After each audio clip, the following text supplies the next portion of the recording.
en 1960, naît un terme et par derrière aussi une communauté. Oui, parce que ce terme aura également sa communauté. Je parle évidemment du terme woke, qui va naître en 1960. Ce jour-là, toutes les communautés et toutes les personnes afro-américaines vont se rassembler dans un seul but, mettre fin au racisme et à leur discrimination et surtout au fait qu'on les marginalise, qu'on les rejette. Va se lancer alors dans tout le pays au départ en Amérique, dans toute l'Amérique, un mouvement de rébellion, un mouvement de révolte pendant un bon moment. Alors ça va se décrire sous plusieurs formes, sous plusieurs formes. Au départ, ça va être dans la politique. Ensuite, ça va être dans des mouvements sociaux. Ça va être aussi également dans la musique. Il va y avoir également de nombreux groupes de musique très cultes encore aujourd'hui qui vont voir le jour à cette époque-là. De nombreux groupes afro-américains vont voir le jour à cette époque-là. Et donc, c'est un mouvement qui a subsisté pendant de très nombreuses années. Du coup, le groupe et les nombreux groupes woke ont en réalité cessé d'exister en 2010. Oui, jusqu'en 2010, il y avait des groupes woke. Alors, il y a déjà plusieurs choses aussi à expliquer sur le sujet. Woke n'a jamais fait référence aux personnes transgenres. Woke n'a jamais fait référence aux personnes LGBT. Woke n'a jamais fait référence à d'autres minorités. Non, c'est des conneries. Le terme wokisme n'existe pas. C'est un terme qui est inventé par les conservateurs transphobes. Voilà, sachez-le. Donc quand j'entends wokisme, moi je m'énerve parce que c'est un terme qui n'existe même pas. Ce terme n'existe pas en fait. C'est un terme qui est inventé par les conservateurs transphobes. Donc vous faites pas avoir en fait. Ce terme n'existe même pas. Mais oui. Donc, que je vous explique l'histoire. Comment wokisme est arrivé. Qu'est-ce qui s'est passé? Alors, comme je vous l'ai dit, en 2010, les communautés woke ont gagné. Ils ont gagné la lutte contre le racisme. Et quand je parle de gagner la victoire contre le racisme, je parle de la gagner de manière globale dans la société.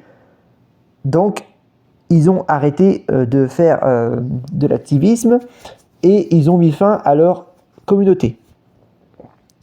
Mais d'autres personnes vont quand même continuer à se rassembler et à continuer à faire des mouvements de lutte contre le racisme, et notamment dans le milieu du cinéma, puisque dans le milieu du cinéma, c'était et c'est encore le cas qu'il y a du racisme.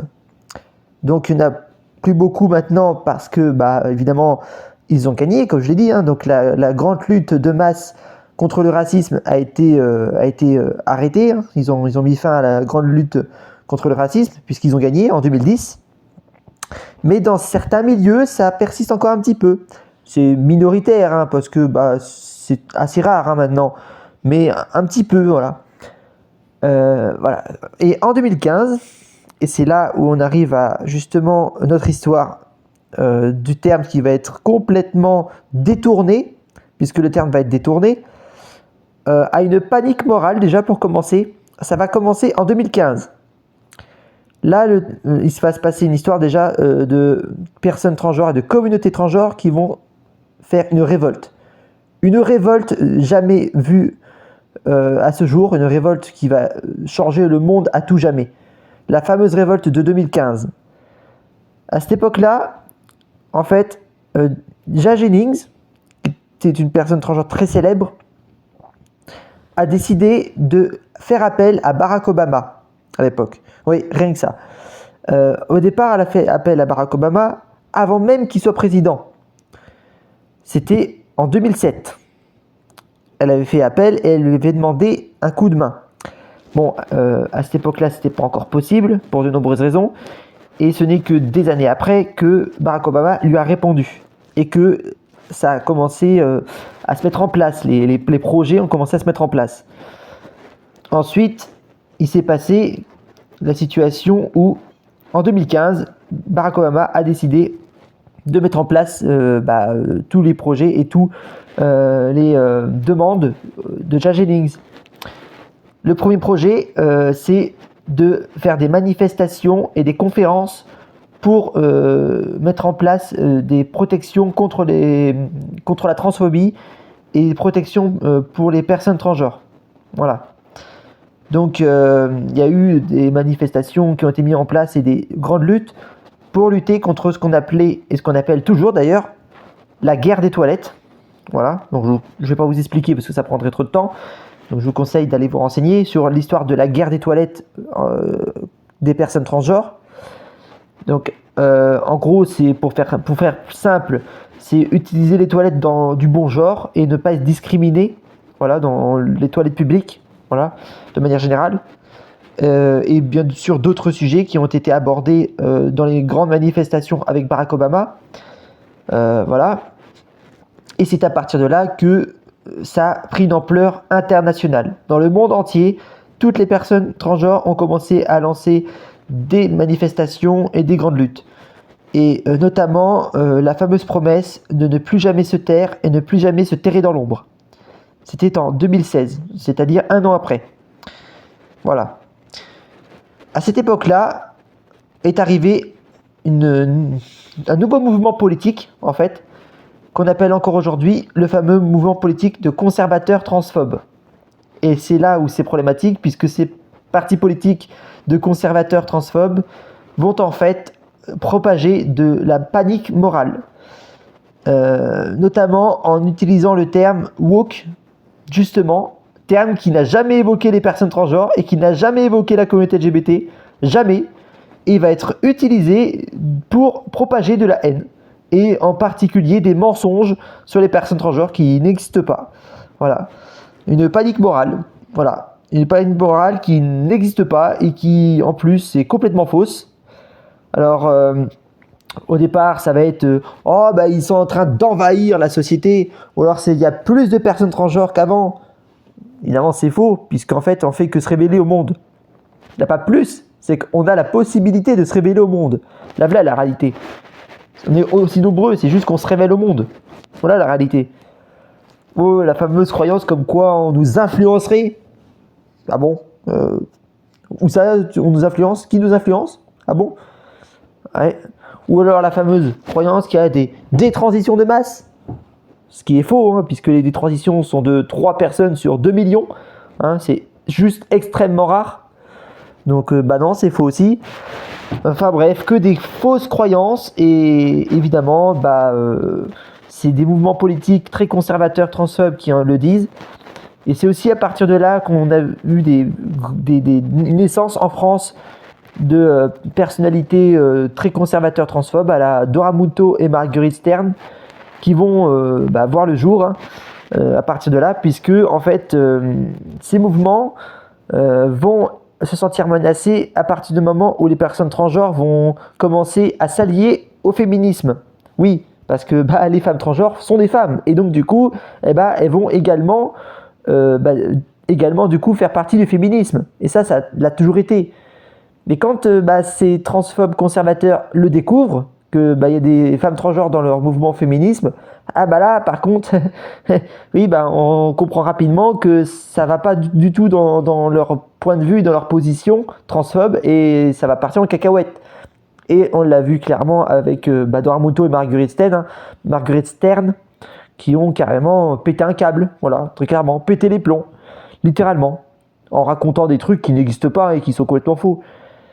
Mais ouais, le woke et wokisme aujourd'hui, qui était pourtant un terme bienveillant à l'époque, puisqu'il évoquait la lutte contre le racisme des Afro-Américains. Donc c'était un terme extrêmement bienveillant. Et bien maintenant, il est très néfaste, puisqu'il fait plutôt référence à la transphobie, en fait. À la transphobie et au complotisme, de manière générale, au TERF aussi. C'est-à-dire les personnes TERF, c'est-à-dire les communautés féminisme qui exclut les personnes transgenres. Donc transgender, exclusionary, féminisme. Voilà, donc personne féminisme qui exclut les personnes transgenres. Oui, voilà, maintenant le terme du coup woke fait référence à la pour faire simple, la transphobie. Voilà. Bah oui, parce que à la base, woke, c'était pour la lutte contre le racisme des Afro-Américains en 1960. Sauf que vu que ces communautés-là ont du coup été démantelées en 2010 parce qu'ils ont, ces communautés-là ont gagné, eh bien, c'est à partir de 2015 que finalement, ils vont récupérer ce terme pour de la transphobie, en fait. C'est triste. Pour de la transphobie, ce terme va être récupéré. Et c'est n'importe quoi, puisque ce terme n'existe plus, en fait.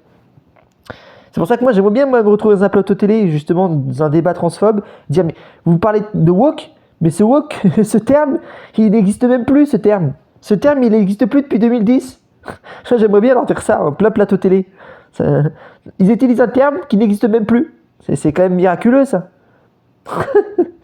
C'est quand même assez incroyable. C'est comment on en arrive à être si transphobe qu'on utilise un terme qui n'existe même plus. Ben oui, woke, c'est un terme qui n'existe plus depuis 2010. Parce que les Afro-Américains ont gagné la lutte contre le racisme, en fait. Donc, vu que les Afro-Américains ont gagné la lutte, il n'existe plus ce terme. Et ces communautés, du coup. Les communautés, du coup, d'Afro-Américains ont été démantelées. Donc, non, arrêtez que ce terme woke. Et pareil, wokisme, c'est un terme qui a été inventé par les conservateurs transphobes dans le but de sectuariser le mouvement transgenre, en mode secte.